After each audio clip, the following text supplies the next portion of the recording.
Sa Lights, Camera, Aksyon, isang teen hunk ang bagong bida ng 5-star specials ng TV5.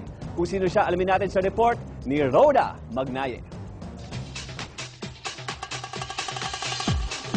Pagkatapos ni Diamond Star Maricel Soriano at Rufa Gutierrez, si JC De Vera naman ang bituing kikinang sa 5-star special presents ng TV5.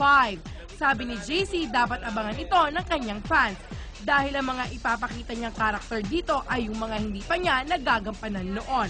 Sa first episode nga niya sa 5-star, isang killer ang magiging role ni JC. Karamihan din daw sa mga susunod na storya ay may temang maaksyon.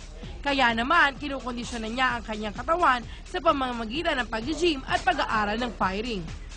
The second one, yung Street Fighter. So, medyo combat team naman yan. So, yung third naman is yung Johnny Salamangkero. Ano siya, well, syempre, Salamangkero, magician. Hindi naman sinabi ni JC kung sino ang mga makakasama niya sa programa. Nang tanungin naman namin kung may love life pa siya sa kabila ng busy schedule niya, ito ang diretsahang sagot niya.